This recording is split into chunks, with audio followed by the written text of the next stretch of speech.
What's up, Dice Crew? Keeping it a Benji, and I'm getting back with y'all. Now, first off, shout out to the sponsors. The re-up, I'm going to have a link in the description so y'all can tune in with them. And second, shout out to the Dice Crew and all the new members. Now, moving forward to the topic, we got Common sitting down with Math HOFFA, and they discussing a few things about rap and hip-hop. You know, they speak on Drake and Jay-Z, and also they speak on that song Common dropped some decades ago called I Used to Love Her, which is kind of crazy to me because I have been listening to that song a few different times last week, right?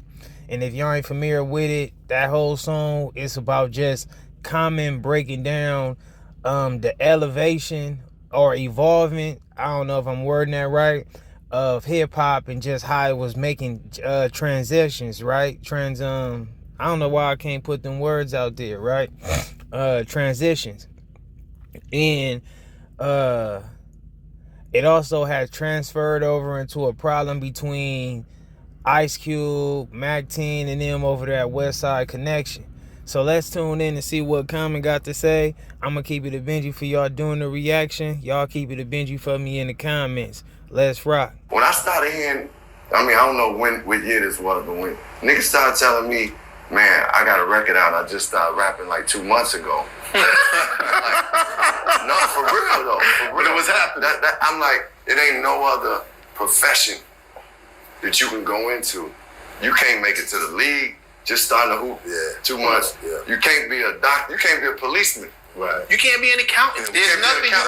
I ain't gonna lie, that's one of the things that I do definitely give hip-hop or rap its flowers about, that you know, it can really, you can kind of turn into a star, or you can really jump in the league using the same terminology that Common used, just in an instant. Don't get me wrong, I'm not saying that we gonna take away from people who put a lot of work in and put a lot of dedication and time in to develop who they are as an artist, but just, you know, it is a good possibility. And that's why rap itself have saved so many different households and families and helped them start seeing profit and having money. You mentioned where 2 months is enough. 2 months ain't enough time. And that's seriously some I heard artists that was, and that's what, for me, that's when I started realizing, like, man, well, honestly, earlier than that, because when you start talking about it's losing its consciousness, that's why I wrote I Used to Love Her. It wasn't like I was like, which is about hip hop, is, you know, the progression of it. But anyway, it wasn't about, I liked NWA and I liked PE. Right, but it was just about like, nah, we can't make this all gangster, or we can't make this all one thing. Mm-hmm. It's like, we as the hip hop community, which really represent Black and Latino people really more, and then eventually the other nationalities, white, all of them part of it. It's all good now. But ultimately, we not one thing. Right. You know, we ain't just not a monolith. We're not monoliths. Right. So I think when it started becoming more leaning towards, you said it, the numbers and stuff, you know, and it's like that was what was glorified, because before it was like, yo, who got the dopest rhyme? Who's the best? Who got that, like, and it was about the talent and creativity. Yeah. So when we talk the numbers game, shout out to Jay-Z. You know what I'm saying? He definitely put a lot of the business into his braggadocious kind of style. He was like, look, I'm doing these numbers. Right. You know, he said one of his rhymes was, truthfully, I want to rhyme like common sense. Yeah. But I sold like 5 million, and I ain't been rhyming like common sense. How did you feel when you heard that bar? You know what? That was definitely a dope bar, and I understand totally what Jay-Z mean. Like, sometimes when you trying to get out of a circumstance and better your situation, you might have to do what you have to do to better your situation. Not necessarily saying that the route that Jay-Z took with his deliverance and his raps and lyrics is just like a total negative situation or bad, but I get what he was saying. Like, a lot of people can really do positive rap, but will that change your circumstances? I was a geek, man. I was a geek, because, you know, like, it's just point blank, it's niggas that, some niggas that didn't listen to me just because Jay-Z even referenced me was like, wait, he said he want to rhyme like common sense. Let me even pay attention to that. So, and just, you know, when Jay said a lot of stuff, it mattered, man. It does matter. So it was like, though he was, you know, playing on his words, and part of it was like, yo, I ain't rhyming like that no more. It still was saying, I really would like to rhyme like that if I was, you know, if I was, you know, could do what I'm supposed to do financially. Right. Which he ultimately does rhyme like to me, he an MC. Like he might have talked about numbers and talked about, but he's an MC. He can go, like MCs can go anywhere, you know this. Right. And you can rock wherever you at. Like you can go you can say a rap with no beat and it's gonna resonate with people. You're gonna say some lines. Jay-Z is one of the greatest MCs. Like so I think you know, when he said it, I was like, hell yeah. That's right. So you didn't take it as a shot? No, I ain't take it as a shot, man. I mean, a shot to me gotta be something directed towards my person.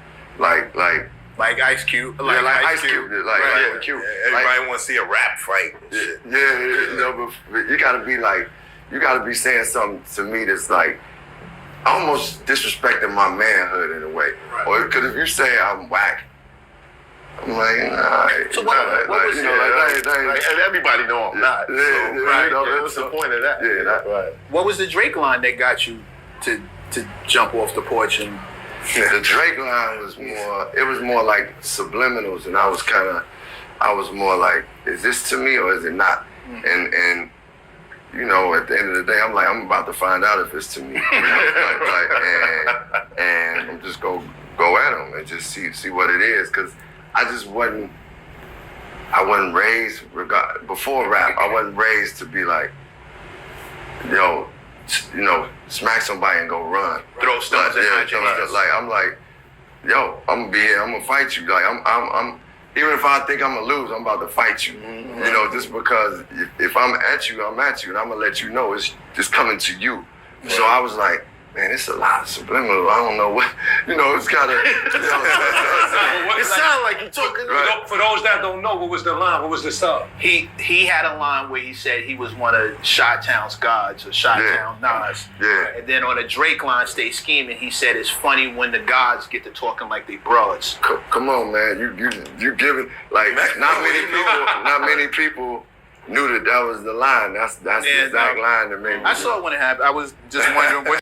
You know, I learned something new right there too, because I didn't really understand what was all taking place in that situation as far as how the music went. Only thing that caught my attention was Drake and Common both was supposed to be having relations with the same woman. You know, I think the lady that's what's her name? One of them Williams sisters, Serena. I think it was her. And that's what kind of like what I thought it was all over, you know, or just at least one of the reasons. But I can see that being a bar that you can kind of look into to see if it is a direct diss, or it could just be something that just fits the situation, that's not a direct diss. And I never really heard Drake speak out on it, whether he was really having a problem with Common or not. So I learned something new right there. But that, hold on. Stay Scheming wasn't that after your response? No, hell no. No, his response came after Stay Scheming. Yeah, I actually rhymed on.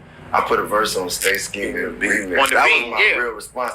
People thought this one song I did called Sweet that No ID produced was like a Drake diss, but I was just like talking about niggas that was sweet on that joint. It wasn't like, and that was with the Canada Drive. No, Canada Drive was the Stay Scheming. Scheming. Came on the Stay Scheming. I ain't go at Drake until it was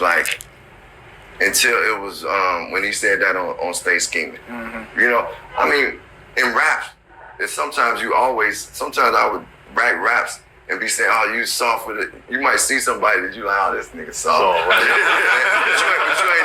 But you ain't like saying it to him. You just like use that example. Come on, we know like, that's how some of the stuff, like when you heard cats throwing lines back and forth, that's just part of like the inspiration in rap, you know? Right. Mm-hmm. Like I talked about things where, you know, there's a lot of popular people I talked about in my raps that just was like a prototype. It wasn't like specifically about them. Right. So anyway. But it can be confused easily. Yeah. By the way, I want to say, you know, Jay-Z, he made that line. How did you feel when he made 444? Did you be like, you double back? I think that was one of his best albums to me. I mean, I agree. Like, I agree. And it's one of the, like, for me, like one of the albums that in the most recent times that I was like, man, this is a classic album. Legacy. No, Legacy. that's and like No ID and him did it. Like No ID blessed Amazing job. Yeah. Shout out to No ID. Shout out to No ID. And then Jay, man, like he showed that, to me, he showed that evolution. Like that's what I be looking for in rap too sometimes. Like, man, we grow up, man. We grown men now. We got new perspectives. Get to this level. Can we talk about the things that we doing now? Yeah. Stop talking about what we did when we was teenagers. Right. We can, even though it was classic historical shit. Facts. But we can if we get rid of ageism. Yeah. If we get that out the paint, then we allow the art form to grow. And we're the only ones who get pigeonholed like that, where they expect you to stay a kid your entire career. And you know what? I agree with Mecca on that. Like, we always trying to put an age cap on hip-hop, rap, or however we gonna word it.